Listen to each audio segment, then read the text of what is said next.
मित्रों, आज की कहानी से 4 ऐसी बातें सीखने को मिलेगी जो हमारे जीवन को एक सफल जीवन बना देगी। अगर हमको लगता है कि हम अपने ज़िंदगी से हताश हो चुके हैं, तो आज आपको एक ऐसे महापुरुष की कहानी सुनाएंगे जिनके जीवन में कितनी बड़ी से बड़ी कठिनाइयाँ आई, लेकिन उन कठिनाइयों से लड़ते हुए कैसे उन्होंने अपने जीवन को फिर दोबारा सफल किया। आज की कहानी है सत्यवादी राजा हरिश्चंद्र की। दोस्तों, सत्यवादी राजा हरिश्चंद्र को कौन नहीं जानता होगा। तो आज उन्हीं की ये कहानी हम आप लोगों के सामने लाए हैं। कहानी को ध्यान से सुनिएगा और इसमें जो अच्छी बातें हैं उसे अपने जीवन में उतारिएगा। दोस्तों, आपका भी जीवन एक सफल जीवन बन जाएगा। चलिए सुनते हैं सत्यवादी राजा हरिश्चंद्र की कहानी से हमें क्या सीख मिलती है। आप सभी मित्रों का हमारे इस कहानी के चैनल पर बहुत बहुत स्वागत व अभिनंदन है। एक समय की बात है, अयोध्या शहर में एक राजा रहा करता था जो बहुत ही प्रतापी और साफ़ी था। उनका नाम था राजा हरिश्चंद्र। इनको सभी लोग राजा सत्यवादी हरिश्चंद्र के नाम से बुलाते थे, क्योंकि हरिश्चंद्र जी अपने जीवन में हमेशा सत्य और धर्म का पालन किया था। राज्य में सभी लोग अपने राजा हरिश्चंद्र से बहुत खुश थे और उनके राज में सभी लोग बहुत खुशी से रहते भी थे। वह अपनी प्रजा का कभी अहित नहीं करते थे, हमेशा प्रजा की सेवा में जुटे रहते थे। हमेशा सत्यवादी और धर्मपरायण का पालन करने के कारण कई भगवान राजा हरिश्चंद्र से बहुत खुश रहते थे और बहुत सारे भगवानों राजा हरिश्चंद्र की तारीफ भी करते थे। भगवान इंद्र को राजा हरिश्चंद्र से बहुत क्रोध आने लगा था, जिस कारण भगवान इंद्र राजा हरिश्चंद्र से खुश नहीं रहते थे, जिसके कारण भगवान इंद्र ने सत्यवादी राजा हरिश्चंद्र जी की एक कठोर परीक्षा लेने का निर्णय लिया और जिस कारण उन्होंने भगवान विश्वामित्र को अपने पास बुलाया और उनसे कहा, तुमको अयोध्या के राजा सत्यवादी हरिश्चंद्र की परीक्षा लेनी। जिसके बाद भगवान विश्वामित्र जी भगवान इंद्र की आज्ञा का पालन करते हुए सत्यवादी राजा हरिश्चंद्र की परीक्षा लेने के लिए तैयार हो गए। जिसके बाद उन्होंने जब एक रात को सत्यवादी राजा हरिश्चंद्र को बहुत गहरी नींद में सो रहे थे, तब भगवान विश्वामित्र जी ने सत्यवादी राजा हरिश्चंद्र जी को ऐसा सपना दिखाया कि हरिश्चंद्र जी अपना सारा राज्य, धन दौलत सब कुछ भगवान विश्वामित्र जी को दान में दे दिए।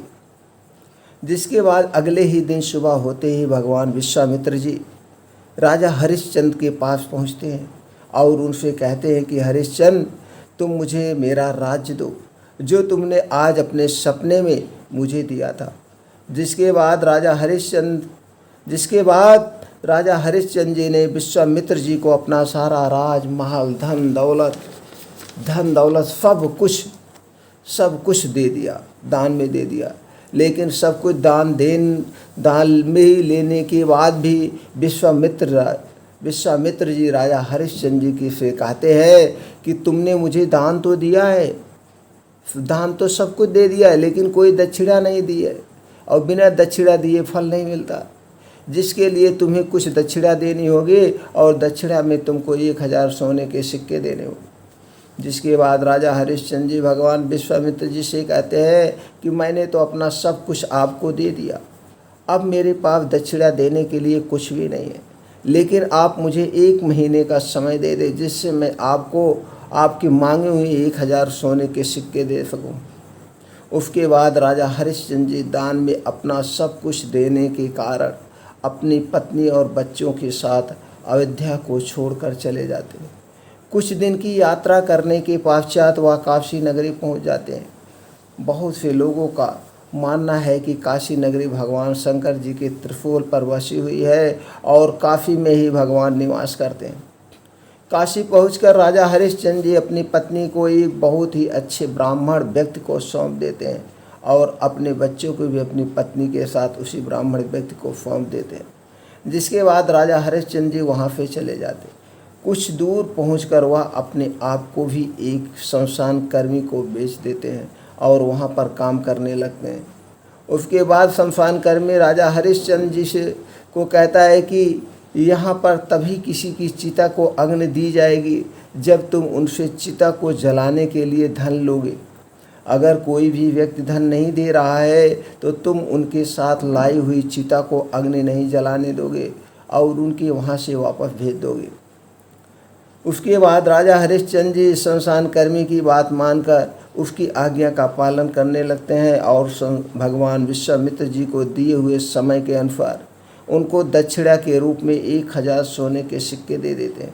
उधर राजा हरिश्चंद्र जी की पत्नी, जिसको राजा हरिश्चंद्र ने ब्राह्मण के घर पर उसके हाथों में बेच दिया था, वह उन्हीं ब्राह्मण के घर पर नौकरानी का काम करने लगते हैं और अपने बच्चों को साथ में रखते हैं।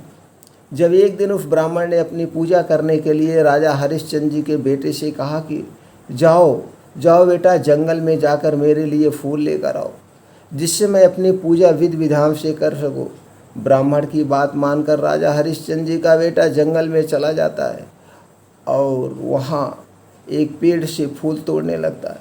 तभी अचानक से वहाँ पर एक जहरीला सांप आ जाता है और राजा हरिश्चंद्र जी के बेटे को काट लेता है, जिसके बाद वह उस जहरीले सांप के काटने के कारण वहीं पर ज़मीन पर गिर जाता और थोड़ी ही देर में उसकी मृत्यु हो जाती। उसके बाद जब यह बात राजा हरिश्चंद्र जी की पत्नी को लगती है तो वह तुरंत अपने बेटे के पास दौड़कर चली जाती है और उसको मृत देखकर बहुत रोने लगती है। फिर वह अपने बेटे को अंतिम संस्कार के लिए अकेले ही शमशान घाट की ओर चली जाती है। उसके बाद जब वह शमशान घाट पहुंचती है तो उनको राजा हरिश्चंद्र जी कहते हैं कि तुम शमशान घाट के अंदर नहीं जा सकती हो। अगर तुम शमशान घाट के अंदर जाना चाहती हो तो तुमको इसके लिए कुछ स्वर्ण मुद्राएं देनी होगी, कुछ पैसे देने होंगे कर के रूप में, तुम तभी अंदर जा सकोगी। कुछ ही देर में जब राजा हरिश्चंद्र जी की पत्नी उनको ध्यान से देखती है तो तुरंत उनको पहचान जाती है और उनसे कहने लगती है, स्वामी, मैं आपकी पत्नी हूँ और आपके बेटे का ही निधन हुआ, जिसको सांप ने काट लिया है। राजा हरिश्चंद्र यह बात सुनकर अंदर से बहुत टूट जाते, दुखी होते, लेकिन वह अपने कर्तव्य का पालन करना नहीं भूलते हैं।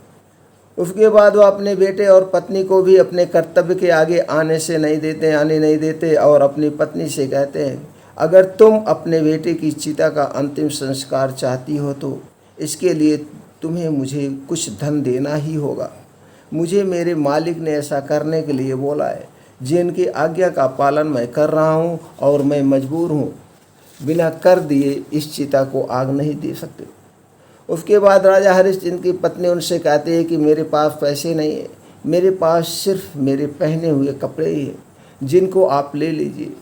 उसके बाद जैसे ही राजा हरिश्चंद्र जी की पत्नी अपने कपड़े उतार कर उनको देने लगती है, तभी वहाँ पर अचानक से भगवान विष्णु, भगवान इंद्र और भगवान विश्वामित्र जी प्रकट हो जाते हैं और राजा हरिश्चंद्र जी की पत्नी को ऐसा करने से रोकते हैं। उसके बाद भगवान विश्वामित्र जी राजा हरिश्चंद्र जी को बताते हैं कि भगवान इंद्र आपकी कठोर परीक्षा ले रहे थे, जिसमें आप सफल हुए। आपने जो सपने में मुझे दान दिया था वह सब एक माया थी और आपका बेटा जीवित है, उसको किसी सांप ने नहीं काटा है। यह सब एक माया का खेल है, जिस कारण आप लोगों को ऐसा लग रहा था कि यह सांप आपके साथ सच में हो रहा है। आप जिस शमशान कर्मी के यहाँ पर काम कर रहे हैं वह कोई और नहीं बल्कि वह हमारे भगवान धर्मराज जी हैं। यह सुनकर राजा सत्यवादी हरिश्चंद्र जी सभी देवताओं के आगे हाथ जोड़कर प्रणाम करते हैं और अपने बेटे को जीवित देखकर उसको अपने गले से लगा लेते हैं। जिसके बाद विश्वामित्र जी राजा हरिश्चंद्र जी को अयोध्या का राज और सारा धन सब कुछ वापस देते हैं और वहाँ से वापस चले जाते हैं। इसके बाद राजा हरिश्चंद्र जी अपनी पत्नी और बच्चों के साथ अयोध्या लौट आकर खुशी खुशी अपना जीवन व्यतीत करने लगते हैं। दोस्तों, इस कहानी से आपको क्या सीख मिली? इस कहानी से आपको क्या जानकारी प्राप्त हुई? हमें कमेंट सेक्शन में ज़रूर बताइए।